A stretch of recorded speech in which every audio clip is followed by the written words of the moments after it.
doctor Jaime Lastra. Él va a ser nuestro primer expositor de la mañana. Él es médico especialista en medicina interna. Actualmente es profesor asistente del Departamento de Medicina Interna de la Universidad de Concepción. Es médico residente UCI, médica del Hospital Guillermo Gran Benavente y director del programa de especialización en medicina interna de la Facultad de Medicina Universidad de Concepción. Por lo tanto, dejo con ustedes al doctor Lastra, cuya presentación tiene como título Tratamiento de neumonía grave por SARS-CoV-2. Hola, muy buenos días a todos. Muchas gracias, Estefanía, por la presentación y muchas gracias a la organización por considerarme para poder participar con ustedes. Voy a comenzar a compartir la pantalla para que comencemos con la presentación. Partió por el final, pero ahora sí. Oye, mira, quiero primero comenzar diciendo que, aparte de ser un agrado para mí estar junto con ustedes hoy día, quiero dejar claro un pequeño tema para que no haya conflicto, una especie de conflicto de interés. Es que siendo yo profesor de la universidad, no estoy participando como académico de esta porque hay un sindicato o sindicatos que están en huelga en la universidad, así que es una huelga legal, y yo vengo a participar más que nada como médico especialista y residente de la unidad de paciente crítico de la UCI del Hospital Guillermo Gran Benavente. Vengo en ese afán para que quede claro y no se preste a confusión. Entonces, aclarando un poquito ese conflicto de interés, quiero hablarles básicamente de la experiencia de lo clínico, cómo nosotros estamos manejando a nuestros pacientes que están enfermos graves o enfermos críticos, que llegan a adquirir la infección por SARS-CoV-2 y desarrollar neumonía grave o neumonía en un contexto de enfermedad crítica. Han sido meses intensos, todos pensamos que esto iba a ir disminuyendo y más que ir aprendiendo o descubriendo nuevos tratamientos o manejos, lo que hemos ido descubriendo es que cada vez hacer las cosas más simples pareciera ser lo mejor en el manejo de nuestros pacientes. Y quiero contarles la experiencia que tenemos nosotros en nuestra unidad y dejarle algunos conceptos básicos de cómo nosotros estamos manejando a estos pacientes. Con la pandemia del COVID ha habido una explosión de investigaciones y de información que a veces no es tan correcta y que lleva a tomar ciertas decisiones a nivel macro o gubernamentales que parecieran no ser del todo correctas. Y en la clínica uno pudiese esperar que tal vez nosotros, que estamos más basados en la evidencia y en la práctica clínica diaria con nuestros pacientes, seamos más concienzudos en eso, pero de repente tampoco hacemos mucho juicio de eso y tendemos a usar lo que está más en boga o en tendencia sin saber si realmente tiene un impacto directo con nuestros pacientes. Con esto se ha puesto de relieve la necesidad de contar con orientaciones que sean confiables, accesibles, dinámicas por la actualización constante de la información y lo más actualizadas posible. Para así posicionar los nuevos descubrimientos de investigación, de tecnología, desarrollo de toda esta en el contexto clínico de muy probablemente poblaciones especiales, pacientes especiales y condiciones sanitarias también especiales.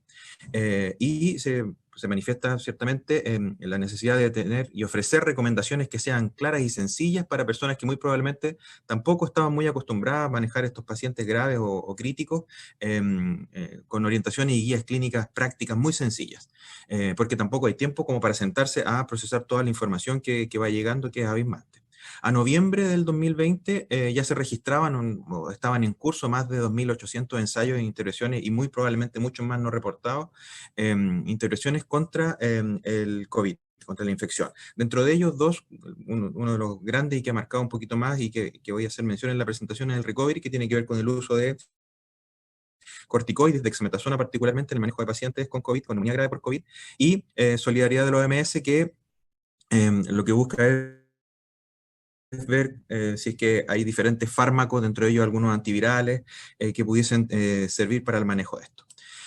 De las definiciones y de qué pacientes voy a hablar yo, no voy a hablar del paciente que hace la infección y que está en su casa haciendo la cuarentena, sino que voy a hablar de los pacientes que están graves o críticos. Y la OMS define como pacientes críticos todo aquello que desarrolla un distrés respiratorio, sepsis o shock séptico y que requiera algún soporte vital un poco más avanzado, como por ejemplo ventilación mecánica o uso de drogas vasoactivas. Y la enfermedad grave la cataloga como pacientes básicamente que van a requerir alguna monitorización adicional o que están cursando con insuficiencia respiratoria por concentraciones de oxígeno en la sangre bajo el nivel de lo óptimo, y para eso ellos en la clínica lo definen como saturometría por pulsioximetría, ¿cierto? Menores de 90, respirando una fracción de oxígeno del 21%, que es lo que estamos nosotros respirando ahora, y aumento de la frecuencia respiratoria sobre 30 por minuto en los adultos, o algún signo de dificultad respiratoria como uso de musculatura accesoria o la incapacidad para poder hablar continuo, ¿ya? Algún signo que el paciente tenga requerimientos aumentados de eventualmente aporte de oxígeno adicional. Y lo que no nos vamos a referir es de la enfermedad no grave, es que aquella que no cumple ninguna de las indicaciones o definiciones anteriores. Entonces, yo les dije que creo que en vista a la experiencia que hemos ido adquiriendo, afortunadamente esta pandemia a nosotros nos pilló en una fase en la cual ya muchos otros países habían desarrollado información y tenían meses de experiencia de manejo de los pacientes con COVID y neumonía grave por COVID, y eso nos hizo pensar y planificarnos de cierta forma para poder aumentar las capacidades de la resolución a nivel sanitario, guías clínicas, etc. Pero siento yo que de repente se tendió a complejizar un poquito el manejo de los casos, y nosotros en nuestra unidad al menos quisimos partir por lo simple y solamente aplicar lo que estuviese con una evidencia un poquito más robusta y no que fuera tendencia ni trending topic de tratamientos farmacológicos o otras cosas. Y nuestro pensamiento fue que si nosotros sabemos hacer ciertas cosas y manejar pacientes críticos de una forma, pacientes con neumonía de otros orígenes o diestrés respiratorio, insuficiencia respiratoria, ¿por qué no aplicar lo que nosotros sabemos y en base a eso crecer? Por tanto, lo que les quiero presentar en la primera parte es nuestro manejo general, lo que hacemos todos los días con los pacientes gravemente enfermos o que requieran al menos hospitalización. Entonces, el paciente que llega con una neumonía por coronavirus, no vamos a hablar de diagnóstico ni cómo se llega al diagnóstico en lo molecular, ¿cierto? Sino que ya el paciente tiene neumonía por COVID, contagio, eventualmente hizo cuarentena en la casa, empezó a tener dificultad para respirar y llegó al hospital. Ese paciente que está desaturando o que tiene requerimientos de algún soporte mayor, tiene la indicación de estar hospitalizado. No hemos manejado, como en otras partes del mundo, eventualmente pacientes que puedan estar en unidades externas, domiciliarias, hay muchas de ellas, para su manejo. Aquí en Chile, el Ministerio de Salud quiso abordar esto en los centros clínicos, que lo pareciera lo más concienzudo, así que todo paciente que llega por neumonía con coronavirus eventualmente tiene una hospitalización por más abreviada que sea. Se define el ingreso a sala básica, intermedio o UPC, o UCI, de acuerdo al nivel de severidad del cuadro, ¿ya? Y una vez que nosotros recibimos al paciente, sobre todo en la UCI, nos planificamos no solamente en vista a los dos pulmones que tiene el paciente y a la insuficiencia respiratoria que tiene, sino que a un más amplio rango de manejo que tenemos que tener, sobre todo en lo hemodinámico, en la función renal, en lo infeccioso inflamatorio, en lo neurológico y en los planes nutricionales, que muy probablemente más adelante también se va a hablar, y en lo metabólico. De todos esos desajustes que se producen y que sabemos, y a través de la literatura que nos ha ido enriqueciendo en este tiempo, que el COVID, las tormentas de citoquinas, la inflamación, etcétera, pareciera ser no solamente una enfermedad que ataca a un órgano o sistema, sino que a varios de ellos. Entonces, para hablar en lo ventilatorio brevemente, haciendo como un resumen de lo que nosotros hacemos, el paciente que se hospitaliza viene a aportar una fracción de oxígeno mayor a la que muy probablemente tiene en su casa, con oxigenoterapia que va desde el uso de una naricera convencional, ¿cierto? Las bigoteras que todos conocemos, hasta uso de dispositivos un poco más avanzados como las cánulas nasales de alto flujo, que nos permiten conocer y aportar una fracción inspirada de oxígeno precisa, incluso con un efecto de aumentar un poco la presión al fin de la expiración, ya un poco de PIP le da la cánula nasal de alto flujo. Y me imagino que ustedes han escuchado o leído que eventualmente esos pacientes que están conectados con estos dispositivos se manejan en posiciones de prono, cosas que la gente comenzó a escuchar fuera de los ambientes hospitalarios y que tienen alguna noción de qué es lo que pudiese significar. Nos tuvimos que preparar en vista que era una enfermedad que se podía transmitir fácilmente por gotitas, ¿cierto? Y la aerosolización de esta, y tuvimos que adaptar nuestros protocolos de intubación para cortar los tiempos en los cuales el personal sanitario pudiese estar expuesto al virus en el momento de la intubación. Así que hubo protocolos ajustados para esto, incluso hubo tecnología desarrollada. Varios grupos de estudios desarrollaron y de tecnología desarrollaron algunos implementos especiales para poder unos tipos de escafandras para poder intubar sin que hubiese un contacto directo con los pacientes. Afortunado o desafortunadamente, nosotros tratamos de simplificar esto y básicamente lo que hacemos es un protocolo muy bien conocido por toda la unidad para acortar los tiempos y el éxito de la intubación en ese momento. No usamos dispositivos muy extraños, salvo un video laringo que nos permite no estar tan directamente conectado o tan cerca del paciente. Y luego de eso, el paciente que ya requirió soporte ventilatorio avanzado, no solamente con la oxigenoterapia y el manejo en sala básica, va a un manejo estandarizado de una ventilación mecánica invasiva protectora, en el contexto de este estrés que se forma en los pacientes con neumonía por COVID. Básicamente lo que busca es evitar que nosotros le agreguemos una lesión asociada a nuestro manejo al paciente con neumonía grave. Tuvimos la oportunidad de participar como hospital, y me imagino que muchos otros, del desarrollo de nuevos equipos de ventilación mecánica, incluso ASMAR desarrolló algunos en comunicación con la UDEC, ¿cierto?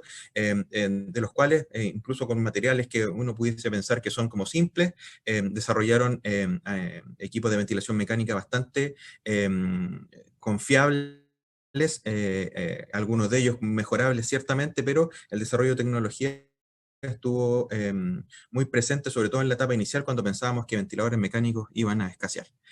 Hubo todo un desarrollo y crecimiento de la kinesioterapia intensiva, y yo aquí me saco el sombrero porque se cuadriplicó, quintuplicó la cantidad de kinesiólogos que participan en la unidad de paciente crítico en la fase inicial de manejo y muy probablemente en la fase ya más avanzada o tardía de rehabilitación. Y junto con el personal también de enfermería, que es importante, que ha ido adquiriendo competencias a la par y se han puesto muy probablemente en pos de esta pandemia poder sacar adelante esto entre todos. Por tanto, en lo ventilatorio también nosotros tratamos de evitar el contagio para nuestro personal y pacientes con signología obstructiva que requirieran broncodilatación, que habitualmente nosotros lo hacemos por PUF o por aerocámara, tratamos de minimizarlos para poder evitar la aerosolización, y se ocupan dispositivos con circuitos cerrado para disminuir la liberación de aerosoles, ¿ya? Y cuando ya la falla respiratoria, la insuficiencia respiratoria en el contexto de la neumonía por COVID es una insuficiencia respiratoria catastrófica o grave que no tiene respuesta a los manejos estándares de ventilación mecánica protectora, tenemos ciertas terapias de rescate que han ido fortaleciendo nuestros protocolos anteriores, antiguos, locales, de falla respiratoria aguda, y que hemos aplicado con la mayor rigurosidad muy probablemente, y eso nos ha llevado a tasas de éxito, siento yo, que bastante aceptable en el contexto de la catástrofe que pudiese haber ocurrido. Esto dice relación con las terapias de rescate, en las cuales nosotros vamos a usar bloqueo neuromuscular en los pacientes para que estén bien adaptados a la ventilación mecánica, 100% controlados por el ventilador, eventualmente, si con eso no anda bien, titulaciones o maniobras de reclutamiento alveolar para poder titular cuál es el mejor seteo de las presiones en los pacientes, y posterior a eso, si es que no anda bien el paciente, usar las sesiones de prono lo más prolongadas posible, ¿cierto? Y eventualmente, y en muy pocos casos hemos llegado a utilizarlo, es el soporte con circulación extracorpórea, venovenosa o venoarterial, que es el ECMO, ¿ya? En lo hemodinámico, brevemente, hay un monitoreo continuo. Al principio usábamos ciertos fármacos porque se pensó que pudiesen tener éxito, que tenían consecuencias cardíacas, no conociendo también las consecuencias a nivel cardíaco que pudiese producir el coronavirus. Por tanto, todos estos pacientes entran en un monitoreo continuo, invasivo, probablemente con catéteres, líneas arteriales, etc. Pero el monitoreo electrocardiográfico continuo lo que nos llevó a ver es que sí, muy probablemente en la fase inicial, cuando usábamos algunos fármacos como hidroxicloroquina o en la asociación con acitromicina, muchos de esos pacientes prolongaron QT y rápidamente pusimos ojo y alerta y suspendimos rápidamente esa terapia por lo deleterio que pudiese ser, con riesgo incluso de mortalidad. No sufrimos nosotros ninguna aquí en nuestra unidad, pero sí lo evidenciamos. Y otra cosa que hemos podido evidenciar con esta monitorización continua, ¿cierto?, es la disautonomía propia de los pacientes infectados con COVID, pacientes que pasan de la hipertensión a la hipotensión súbita, desde la bradicardia a la taquicardia, no siendo los únicos factores la infección por el COVID, sino que nos ayuda a poder monitorizar de mejor forma a estos pacientes. Usamos drogas vasoactivas solamente en caso de ser necesario para asegurar la correcta perfusión de órganos y sistemas vitales, ¿cierto? Para poder optimizar el flujo y las presiones adecuadas en esto, guiando nuestras volemizaciones. Inicialmente los manejábamos con volúmenes muy restrictivos, pensando y asimilándolo un poco a lo que pasaba con los pacientes con ANTA, que había un leak capilar pulmonar un poquito mayor. Por tanto, pasamos de eso a eventualmente a volemizar brevemente más y más cautelosamente a nuestros pacientes para que estén un poco más euvolémicos, por así decirlo, o con un estado de hidratación más normal, con dispositivos o con tecnología como las ecoscopías que disponen todas las unidades de pacientes críticos para poder ir guiando también y cuál es la funcionalidad en lo circulatorio y en lo cardíaco. De lo renal e hidroelectrolítico, el doctor Enos muy probablemente en la charla que sigue les va a dar luces bastante mayores a lo nuestro, pero nos llamó rápidamente la atención de que un alto porcentaje de pacientes con infección y con neumonía grave por COVID desarrollaban falla renal aguda en alguna etapa.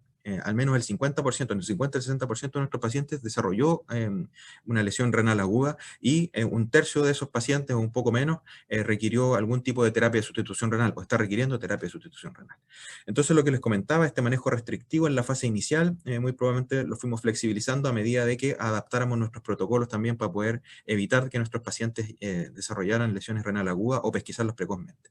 Y súper importante hacer mención de que uno de los manejos en esta posición de prono hace que la guatita esté en contacto directamente con la cama, con toda la presión intraabdominal, y ese aumento de la presión intraabdominal muy probablemente también desarrolla algunas alteraciones en la perfusión de los órganos, una alteración en los flujos y que puede ayudar a desarrollar o perpetuar una lesión renal aguda en este contexto de paciente. Y aquí es uno de los puntos importantes a los que poner ojo en lo infeccioso inflamatorio. Siendo una infección y catalogada como una neumonía que viene de la comunidad, la neumonía asociada por coronavirus entra en la categoría de neumonía comunitaria. Y nosotros tenemos protocolizado a nivel nacional e internacional, ¿cierto?, con guías clínicas, el manejo de neumonía adquirida en la comunidad, dentro de los cuales van algunos antiinfecciosos de inicio, como los tratamientos antibióticos, ¿cierto? Ceftriaxona, muy probablemente, asociado o no a macrólidos o algún otro fármaco.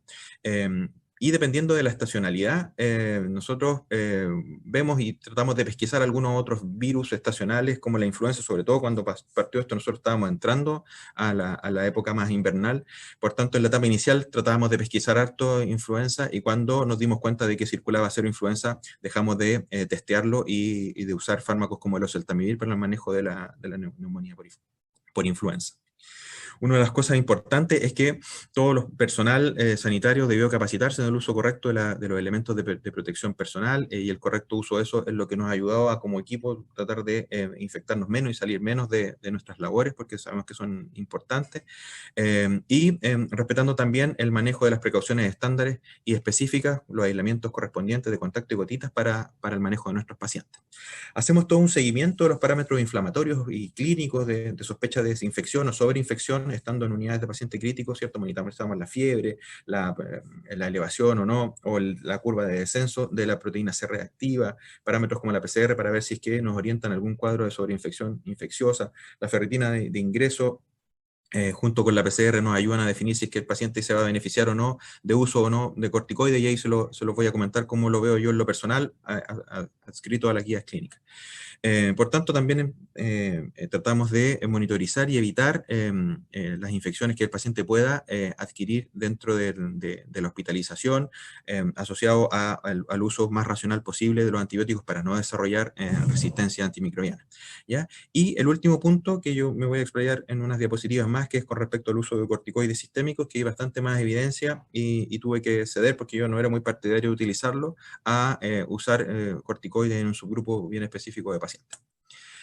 Y de lo neurológico, nos preocupamos de manejar al paciente en una etapa de sedación inicial para que esté lo más adaptado posible a las ventilaciones mecánicas, o pacientes que llegan y se manifiestan en su infección por COVID con delirio. Usamos fármacos que nos ayudan a manejar esto. Pero tuvimos una alerta pensando en que si los ventiladores mecánicos iban a ser escasos, muy probablemente los fármacos sedantes también iban a escasear en su stock a nivel mundial, y tuvimos que racionalizar y ponernos en contexto de usar ciertos fármacos que estuviesen más disponibles. Así que esos quiebres de stock de fármacos en la etapa inicial fue una cosa bien compleja, y nos llamó mucho la atención también de que los pacientes eh, eh, teníamos que utilizar una dosis de sedación bastante mayor a la que estábamos acostumbrados a usar para el manejo de las neumonías por otras etiologías. Y en la fase de salida ya de destete de la ventilación mecánica, o incluso en los pacientes hospitalizados, muchos de ellos cursaban con episodios de delirium hiperactivo, la mayor parte de ellos, lo que prolongaba la fase de salida de la ventilación mecánica eh, en este subgrupo de pacientes. Y los pacientes ya rehabilitados, recuperados, que sobrevivieron a esta infección grave, hay un porcentaje elevado de pacientes también que presenta miopatía de paciente crítico, y el manejo kinésico y de rehabilitación es fundamental.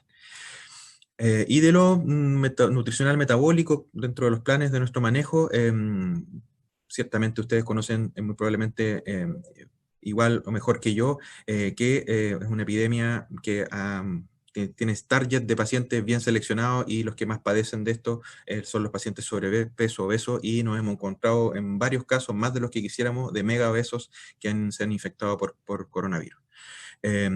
Hay todo un equipo de nutrición, ¿cierto?, que nos ayuda no a mejorar esta condición grave de pacientes con sobrepeso u obesidad, sino que el correcto manejo nutricional, que espero que en la tarde muy probablemente también les orienten al respecto de ello.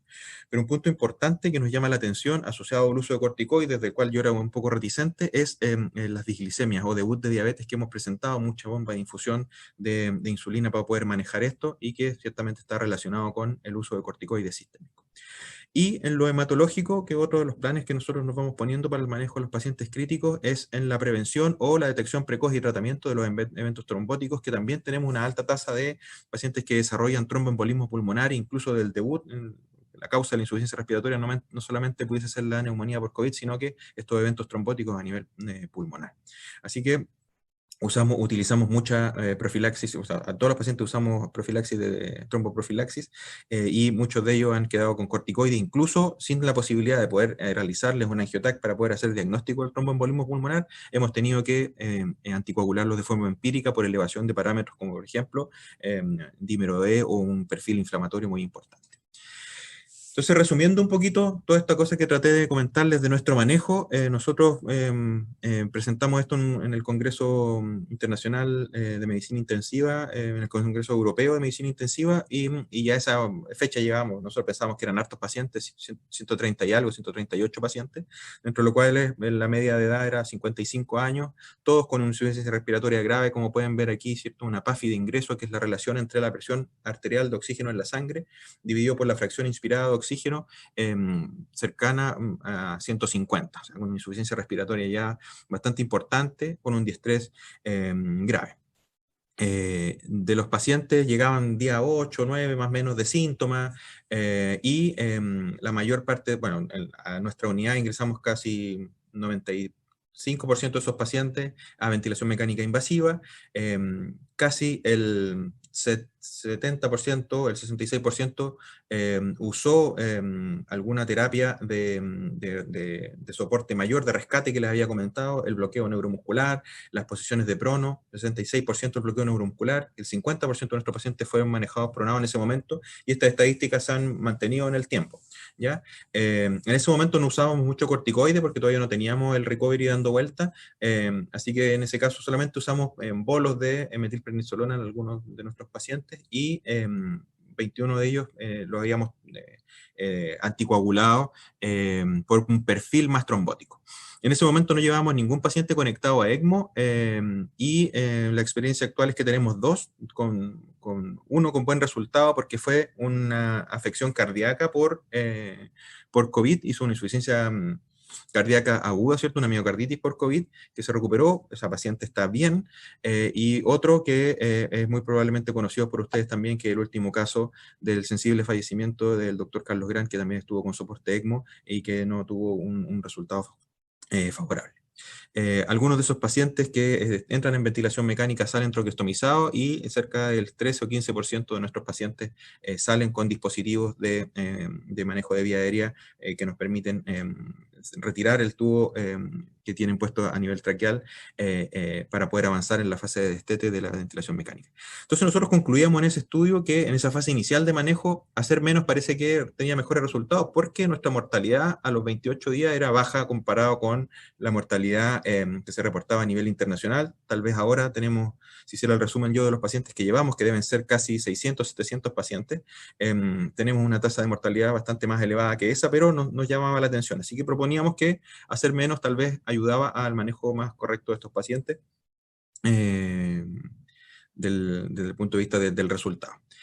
Entonces, lo que les quiero presentar ahora a continuación, habiendo visto como el manejo de lo global que hacemos nosotros, es en qué nos basamos nosotros para usar o no usar ciertos fármacos, porque entiendo que en diferentes partes de Chile se usan diferentes esquemas de tratamiento farmacológico, que en lo personal no los comparto mucho porque son más que nada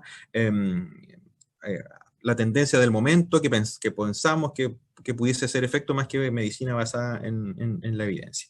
Entonces, esta información que abunda en las redes sociales y en las revistas especializadas, afortunadamente tiene paneles de expertos que se reúnen a sintetizarla, ¿cierto? Y a nosotros los clínicos nos ayudan a poder ver y basado en la medicina, basada en la evidencia, a tomar decisiones clínicas más correctas. De esta revisión les voy a presentar, por ejemplo, el uso de ciertos fármacos que tienen o no evidencia débil o fuerte para poder recomendar o no su manejo. Entonces, abajito se ve que lo que esté en verdecito, ¿cierto? Tendrá mostrará más beneficio y en lo rojo será incluso deleterio o peligroso y con mayor o con menor nivel de evidencia. Y vamos a ir viendo algunos fármacos puntuales. En esta tablita ellos resumen todo esto, lo más destacado en verde, ¿cierto? Pudiese ser lo que es más beneficioso, y arriba, si ustedes se fijan, está pequeño, pero si se acercan a la pantalla, podrán ver de que los outcomes más duros, desde la mortalidad hasta los días libres de ventilación mecánica antes de ventilarse, o los días en ventilación mecánica, o las duraciones de las hospitalizaciones y los días de UCI, que son los datos que nosotros nos ponemos en mente para ver si es que nuestras estrategias no farmacológicas o farmacológicas funcionan. Ellos lo compararon a su izquierda, si ustedes pueden ver, con las diferentes series de fármacos que andaban dando vuelta que pudiesen funcionar. Y lo único destacable, que es lo que está en verde, con un nivel de evidencia bastante mejor, es el uso de corticoides para disminuir mortalidad y los resultados en ventilación mecánica comparado con manejo estándar, que es lo que hacíamos nosotros antes de usar y adquirir el manejo con dexametasona, ¿cierto? Asimilándolo a un recovery, y desde el punto de vista de la días libre de ventilación mecánica, pacientes que estaban con insuficiencia respiratoria, con oxigenoterapia, antes del ventilador mecánico, se usaban corticoides, se prolongaban los días antes de caer en ventilación mecánica. Y esto solamente fue lo único que, con un nivel de evidencia un poco más elevado, demostró beneficio. Muy someramente también en disminuir hospitalización, días de hospitalización y días de UCI, la colchicina, muy pocos estudios, y los corticoides en bajar los días de estadía en UCI. ¿Ya? Y del resto que está en amarillo, muy probablemente no era mejor que nuestro manejo estándar, así que si no era superior a lo que nosotros hacíamos día a día, siendo simple en el manejo, yo en lo personal hubiese preferido no utilizarlo. El recovery, ya en su etapa inicial, cuando estaban realizándolo, se dieron cuenta que tenía ciertos beneficios y eso alertó a la comunidad de los equipos de salud y muchos de ellos comenzaron a utilizarlo. Mostró resultados bastante prometedores en todos los pacientes que se utilizaban, pero analizándolos por subgrupo, se llegaron a dar cuenta de que el principal beneficio es en pacientes que están conectados a ventilación mecánica, ¿cierto? disminuía la tasa de mortalidad comparado con manejo estándar, manejo usual, y los pacientes que estaban también con dispositivos de aporte mayor de fracción de inspiración de oxígeno, oxigenoterapia, el uso de dexametasona protocolizado disminuía la mortalidad en ese grupo de pacientes. No así en los pacientes que no estaban graves, ¿ya? Los que no requerían oxígeno, incluso usar corticoides pareciera ser un poco más deleterio, ¿ya? Entonces, esto fue un nivel de evidencia que, si bien no es lo controlado, randomizado, doble ciego, que nos gusta para poder usar un fármaco o no, daba sustento de peso a que sí había que utilizarlo, y yo tuve que agachar el moño y empezar a indicarlo en este subgrupo de pacientes. Entonces, como resumen, esto de la revista que les mostré, de la British Medical Journal, nos mostraron que los corticoides sistémicos sí tenían evidencia favorable en disminuir mortalidad en los pacientes críticos o los pacientes con enfermedad grave, ¿cierto? Con un nivel de evidencia moderado al menos, y aquí vimos lo que nos estaba pasando, pues, con muchas disglicemias, ¿cierto? En este subgrupo de pacientes. Y yo me atrevo a decir también, sin hacer todavía el análisis definitivo, que tenemos una mayor tasa también de infecciones intrahospitalarias o sobreinfecciones asociadas, que es un tema muy importante también. Entonces, ¿cuál sería la función que tienen los corticoides en el tratamiento con los pacientes con COVID? Desde el lanzamiento del Recovery en junio del 2020, en este informe preliminar, ya mostraba que había que poner el foco en los corticoides. Incluso la gente salió a comprar a las farmacias corticoides, como salió a comprar hidroxicloroquina en algún momento, cloro en otro, ¿cierto? Sobre todo en el hemisferio norte, a raíz de lo que dijo su presidente, de usar cloro y otros desinfectantes.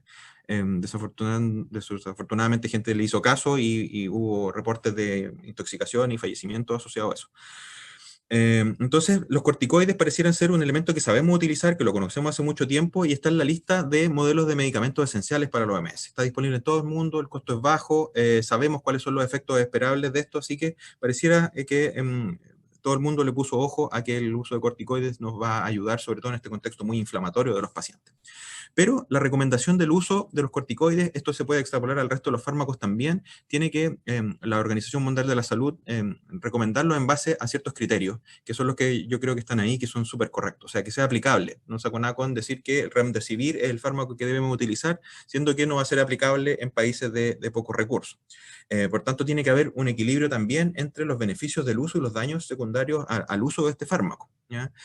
Y que ya nosotros pareciéramos conocer cuáles son los riesgos que vamos a correr si usamos corticoides con estos pacientes.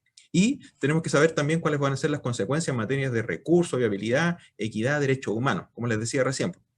Si un fármaco es extremadamente caro y voy a poder salvar a un paciente que lo puede costear, no tiene mucho sentido que como entes de salud pública, la OMS o los gobiernos vayan a recomendar usar esos fármacos si solamente una población acotada lo va a poder utilizar. Y la aceptabilidad, los corticoides son ampliamente aceptados por el uso de la comunidad médica, sobre todo. Pues llevamos largo tiempo y lo usamos para diferentes subgrupos de enfermedades con un beneficio que conocemos. Entonces esto nos plantea, disculpen lo sobrecargado la diapositiva, pero para los que investigan, para los que les gusta más el desarrollo de la información, esto del uso del corticoide y otros fármacos nos plantea ciertas incertidumbres que quisiéramos aclarar y oportunidades de investigación. ¿Habrá algún efecto a largo plazo en la mortalidad en estos pacientes que sobrevivieron a la neumonía grave por COVID y que usaron corticoides? No lo sabemos. Tal vez hacer un seguimiento a largo plazo pudiese ser importante. ¿Cuáles son los efectos clínicos en pacientes que no estaban graves y que se usaron? Tal vez también sería importante poder verlo. ¿Habrá un aumento de mortalidad, como lo decía el Recovery, en esos pacientes?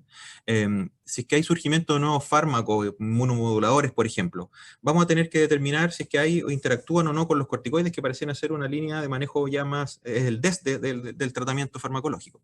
Y que los tratamientos experimentales en casos graves y críticos van a tener que compararse ya no contra solo placebo, sino que contra corticoides, para ver si son mejores o no, superiores o no al uso de estos corticoides.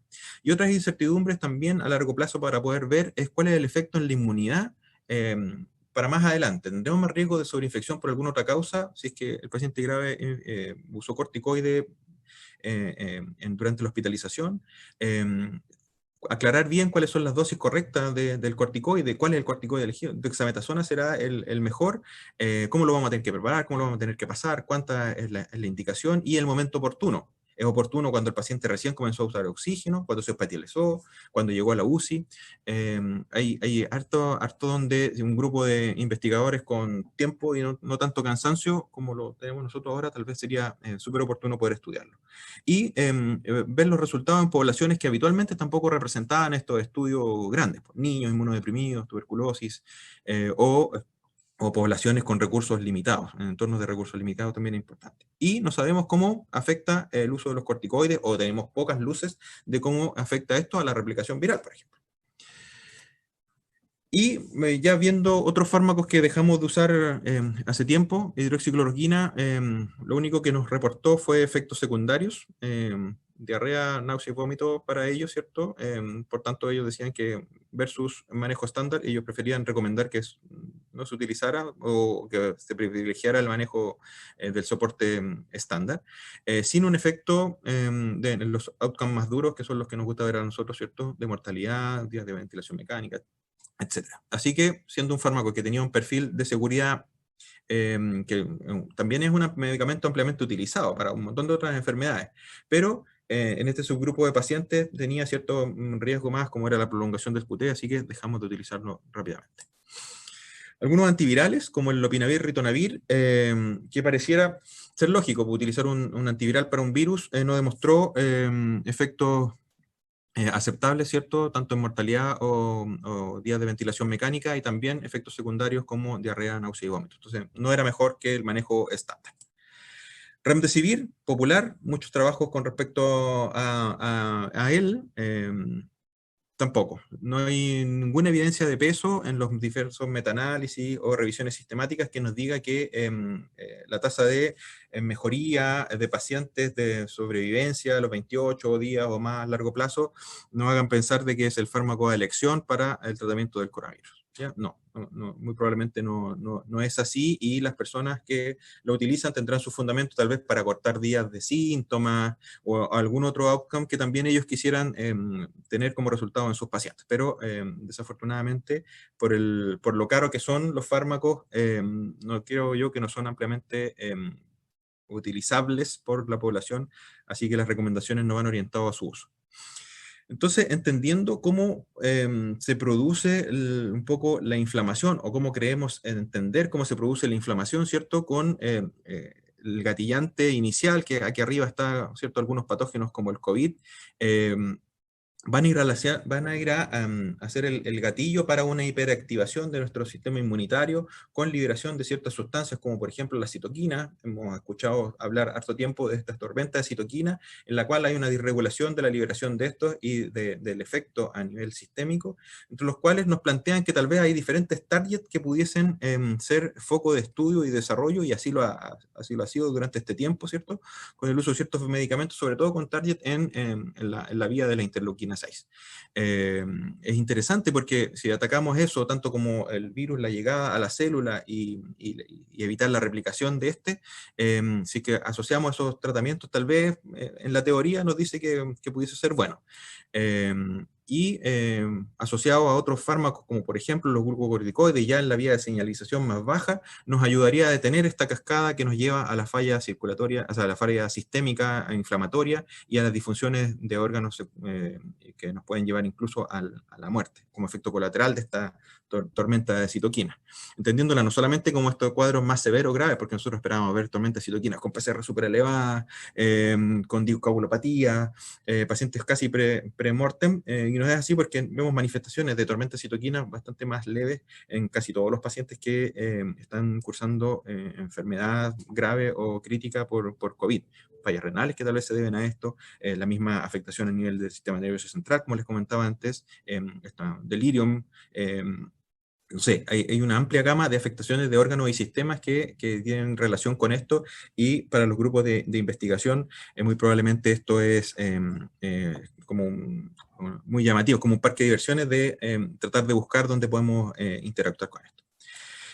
Y algunos trabajos, ya como para ir cerrando, de de dónde podemos atacar muy probablemente esta inflamación en base a estas diapositivas que les mostré, ¿cierto? Los inhibidores de la vía de la interleuquina 6, el uso de tocilizumab, con un estudio reciente que desafortunadamente tampoco mejora la sobrevivencia, ya mejora algunos outcomes compuestos y esas cosas así son como medio forzadas en los estudios, ¿ya? Pero los pacientes usando inhibidores de la interleuquina 6 desafortunadamente no mueren más, no mueren menos, y eso es lo que buscamos, que nuestros pacientes no se enfermen gravemente ni fallezcan.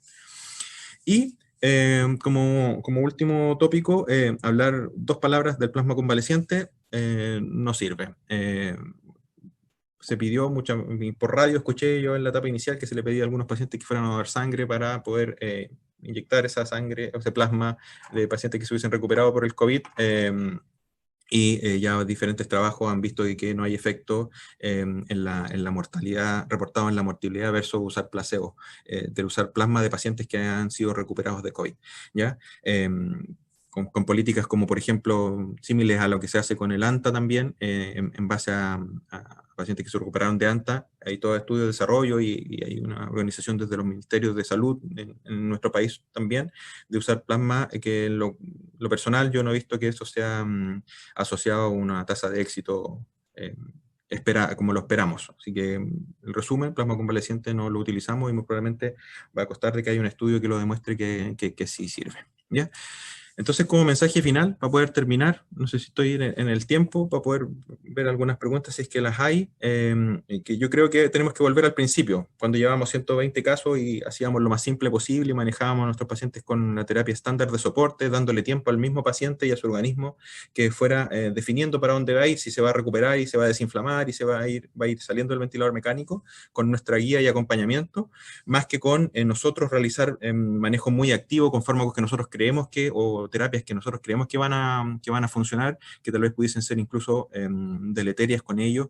Entonces, los invito a que en las áreas en las que ustedes se desarrollen, en la mía personal de la parte clínica y de medicina intensiva, medicina interna, muy probablemente es aprender y valorar sobre las cosas más simples y la belleza de esta en los resultados con nuestros pacientes.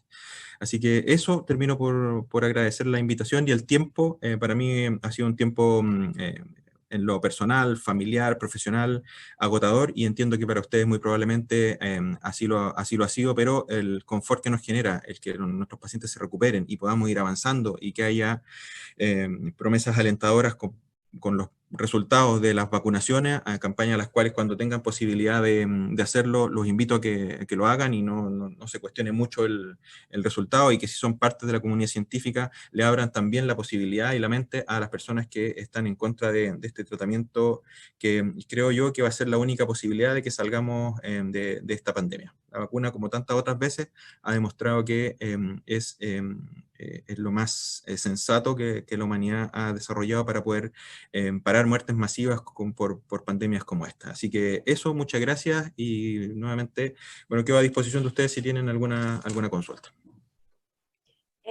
Muchas gracias, Jaime, realmente tremendo mensaje.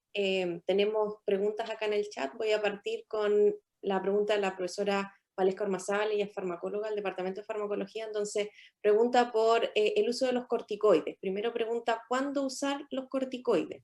Si se podría usar previo al requerimiento de oxigenoterapia o como profilaxis para prevenir la tormenta de citoquinas.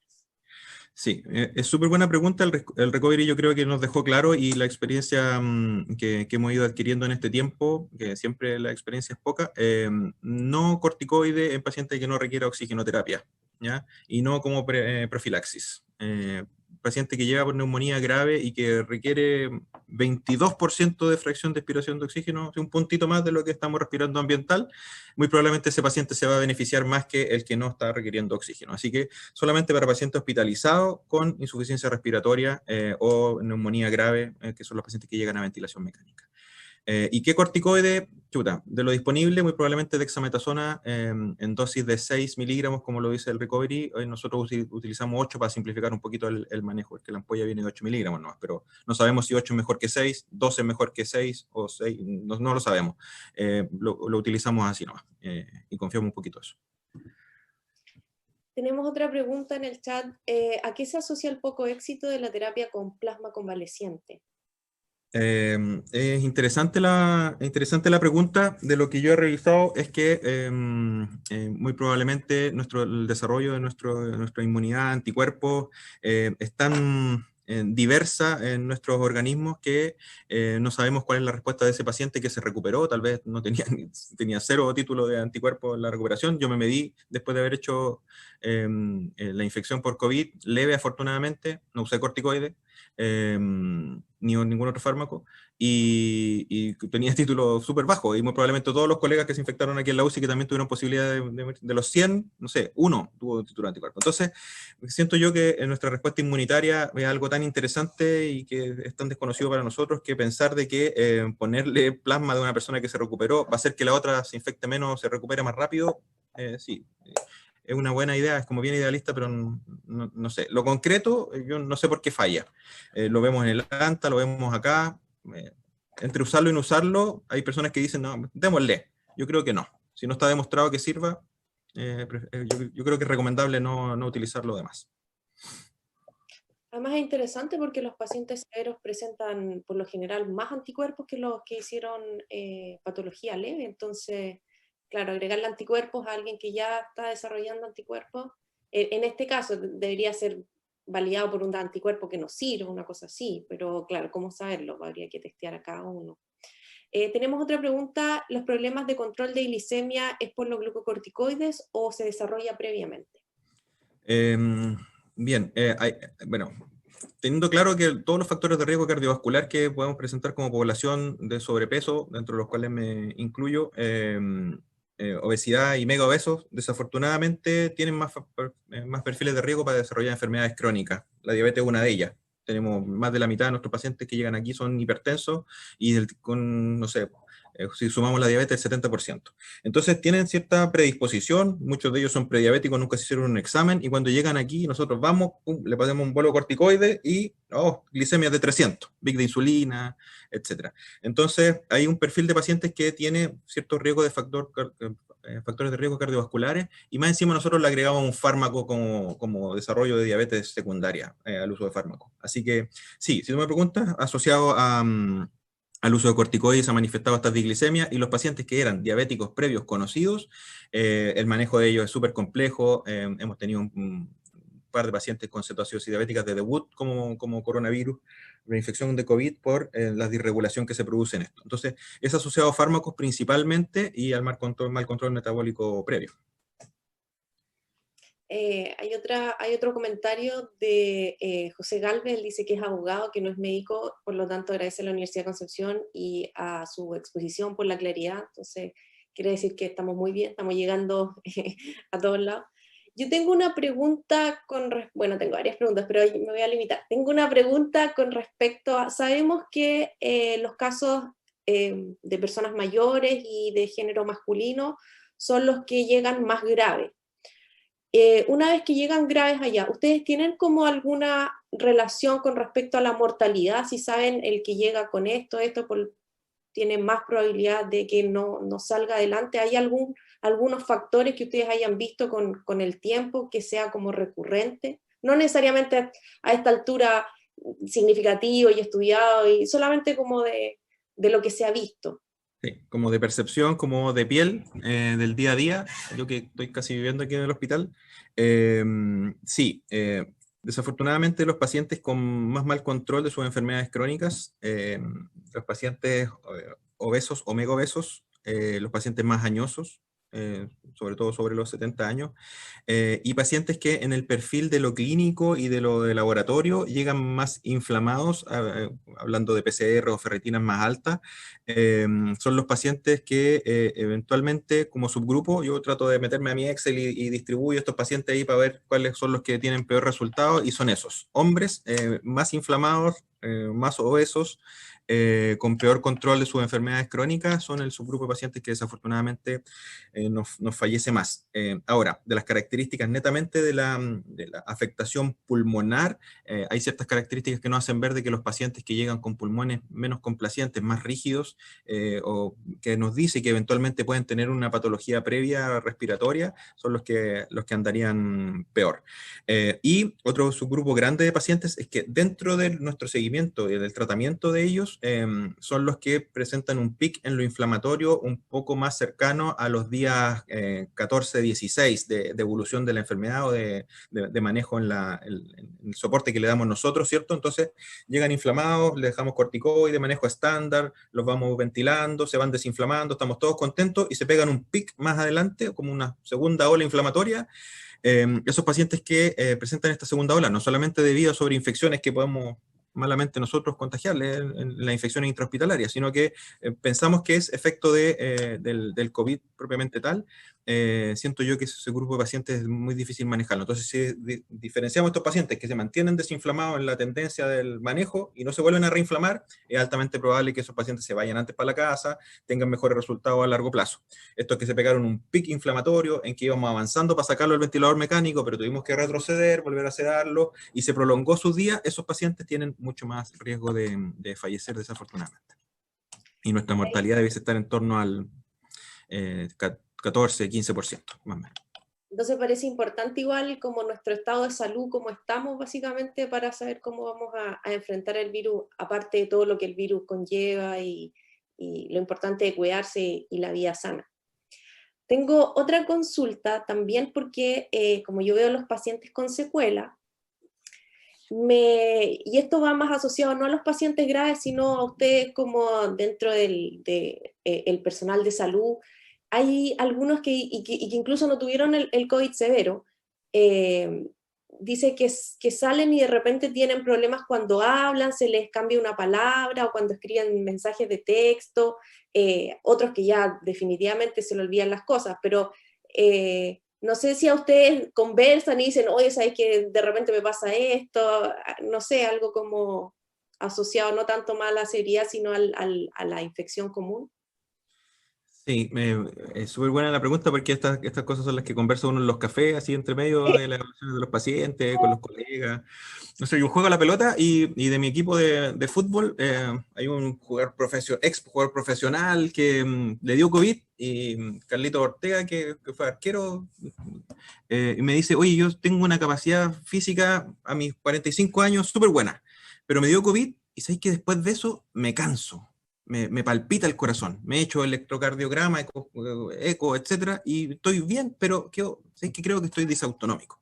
Ya, hay una cosa que lo hemos notado todos, es que post-COVID leve, la mayor parte de los pacientes queda con una capacidad funcional algo más restringida. Si yo subía a la UCI que está en el cuarto piso y no me cansaba, no solamente porque esté más gordito, sino que eventualmente el COVID me hizo que también tuviese alguna afectación a nivel circulatorio o respiratorio que me está afectando. Eso es muy notable, la disautonomía o la disminución de la capacidad cardiopulmonar. Con respecto a los compromisos neurológicos, lo vemos en los pacientes. Pues, algunos debutan con delirio, así como desorientados, y cuando los sacamos del ventilador mecánico, despiertan. Claro, pues nosotros conocemos que nuestros pacientes despiertan medio loquitos a veces, pero hemos encontrado raro de que la tasa de fármacos que tenemos que usar para poder controlar el delirio y el manejo de esto es súper notable. Ahora, en lo que respecta a estos pequeños problemas como domésticos que, no sé, pues estoy escribiendo y tengo que volver a escribir de nuevo, a mí me pasa exacerbadamente más ahora, tanto por el cansancio como tal vez por la infección por COVID, en que tengo que volver a leer las palabras que escribí para poder ver si es que lo escribí correctamente, y eso era algo que no me pasaba, en lo personal. ¿Ya? Así que espero en la presentación haberlo escrito todo de corrido y que se entendiera porque tal vez fue efecto de eso, pero sí, hay cosas llamativas que son detalles mínimos que tal vez si toda la población se juntara a ver lo que pasó, pudiésemos enriquecer y ver bien cuáles son los efectos no tan conocidos del COVID en nosotros. Ya, tenemos otra pregunta de Tatiana Figueroa. Ella dice que es neuróloga y pregunta qué han visto en RM encefálica de pacientes con COVID y eventual alteración neurológica sin focalización, deterioro de la vigilia, memoria, etc.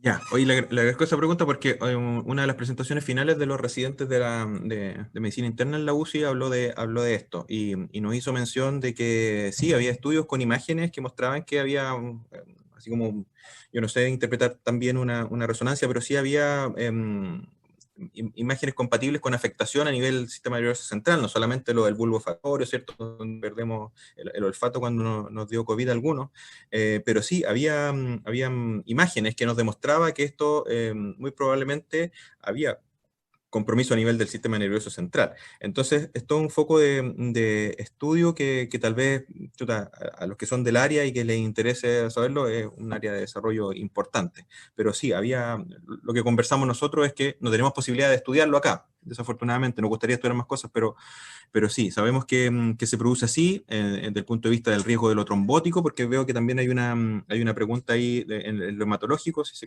generan cambios. Claro, pues, si hay trombos o más riesgo de eventos trombóticos, a nivel de la microvasculatura cerebral también debe haber alguna afectación y muy probablemente el flujo de sangre a ciertas áreas del cerebro también debe disminuir o tenemos micro trombos que nos afectan ciertas áreas esenciales como la que hace que escriba mal los textos cuando los tengo que escribir. Entonces, sí, creo yo que hay una afectación que nos hemos ido dando cuenta ahora a través de los estudios. Pensemos que nuestros pacientes que les dio COVID tampoco tienen mucha posibilidad de ir al médico a contarle estas cosas, ¿no? Hay movilidades restringidas, los enfermos crónicos ya no se controlan tanto en sus consultorios, entonces no hay oportunidad tampoco para poder pesquisarlo y a nivel poblacional son cosas que estamos al debe como comunidad científico-médica, pero claro, estamos todos enfocados en entender la pandemia y tratar de sacarla adelante lo mejor posible. Y con respecto a los cambios hematológicos y de los parámetros inflamatorios, previo al segundo pic, de lo que hemos detectado, al menos en los estudios, cuando agarro estos Excel y empiezo a ver cosas, es que coincide con que pacientes que no están trombopénicos, o sea, con las plaquetas muy bajas, van aumentando el nivel de plaquetas sostenidamente hasta la recuperación. Esto es una tendencia en los que andan bien y en los que andan mal. Los linfocitos también, llegan los linfocitos muy bajos, ¿cierto? Que habíamos, incluso los criterios diagnósticos iniciales estaban que los linfocitos estuviesen bajos, los linfocitos de a poquito empiezan a recuperarse y el paciente que anda bien tiene un pic mayor de linfocitos más precoz.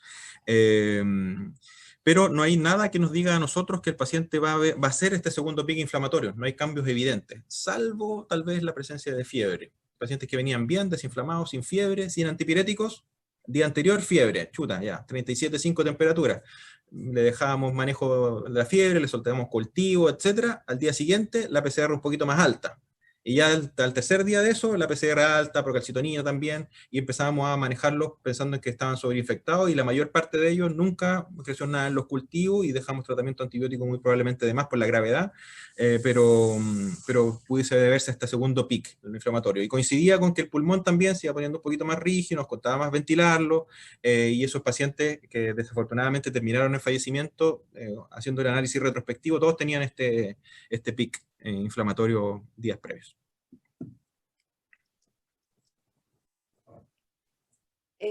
No sé si ves la pregunta de la neuróloga Tatiana Figueroa con respecto a su caso. Dice que me han resultado con alteración de la memoria y resonancia encefálica, aparecen alteraciones bilaterales simétricas y de tracto córtico espinales. Me interesa contactarme con esos neurólogos. Encantado de ayudar a facilitar el contacto. jlastra@udec.cl, me envías un correo con los datos de los pacientes y yo trato de buscar en la ficha de aquí quiénes son los neurólogos para tratar de ponerte en contacto con ellos. Ya, estamos ya terminando, estoy aprovechando. Tengo una última pregunta con respecto más al manejo, claro, porque a todos nos tocó algo completamente nuevo, y con respecto a ustedes, que claro, les tocó la parte más dura, una vez que llega este virus y les dicen esto se va a venir, o se viene fuerte, al principio quizás pensamos que quizás lo íbamos a controlar y después en mayo empezamos a ver que no. ¿Hubo alguna como orden a nivel nacional de cómo tratar a los pacientes, o se dejó como a cada hospital o cada grupo que ellos hicieran como lo mejor que podían hacer? Más en la parte de organización, perdón, del manejo de la pandemia a nivel médico. Sí, mira, esta situación es crítica, sobre todo las cosas más masivas, las pandemias, sacan todo lo peor de nosotros y lo mejor de nosotros también. Y una de las cosas que ha sido buena es que nuestra capacidad de los que estamos interesados en aportar, incluyendo a las sociedades científicas, se pusieron del día cero, antes de que nosotros tuviésemos el primer caso aquí, en sacar guías clínicas de correcto manejo o de lo que creíamos correcto manejo en esa etapa para el manejo de los pacientes con COVID. Entonces, tuvo toda una preparación previa, el sistema sanitario y el personal de salud a todo nivel, desde el auxiliar que tenía que aprender a hacer el aseo de la unidad de forma distinta, el kinesiólogo que tenía que enfrentar diferente el abordaje de un paciente para evitar contagiarse, hasta el que hacía soporte de ECMO poniendo las cánulas, porque todo es distinto el manejo. Entonces tuvimos posibilidad, las diferentes agrupaciones científicas, guiadas y encabezadas por la sociedad, no sé, de medicina intensiva en el caso de nosotros, de respiratorio, nefro por lo suyo tuvo que hacer lo propio, pero pusieron a disposición una cantidad de material bien consensuado de la evidencia de la literatura médica para poder orientarnos a los clínicos de forma más correcta posible. Así que dentro de lo positivo que saca la pandemia de nosotros es esta capacidad enorme de generar material, de plantearnos preguntas de investigación para poder desarrollarlas también y aclarar esas dudas y de consensuar ciertos criterios de manejo. A nivel nacional, la Sociedad de Medicina Intensiva se puso bien las pilas, yo soy parte de la sociedad también, y desarrolló guías clínicas y capacitaciones, y hay un montón de páginas web de diferentes organizaciones de alto nivel científico que te dicen desde cómo ponerle oxígeno a un paciente hasta cómo ventilarlo con estrategias más protectoras, y todo hemos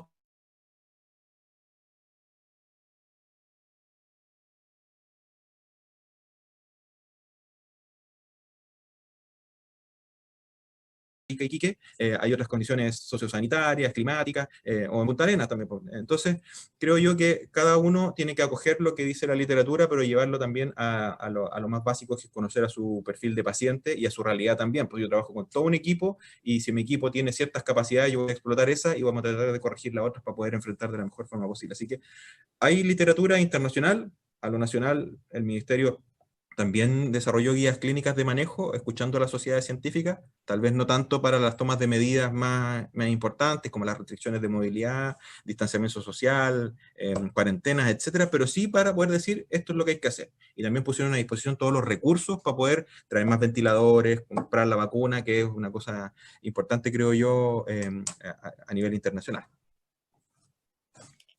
Muchas gracias, Jaime. Siento haberte estrujado tanto, pero sabemos que como estás de turno, quizás no nos puedes acompañar más tarde en la mesa redonda, pero de todas maneras te agradecemos realmente. Excelente tu presentación, muy clara, incluso para los que no somos tan, bueno, somos más científicos, pero todos estos conceptos médicos son nuevos. Y gracias por los mensajes, gracias por las aclaraciones y gracias también por el trabajo, no solamente tuyo y de toda la gente que está ahí preocupándose por que salgamos todos adelante. Ya, pues muchas gracias, y ciertamente vamos a salir adelante. Así que siga bien el desarrollo del curso. Un saludo para todos. Gracias. Chao, chao. Chao, chao.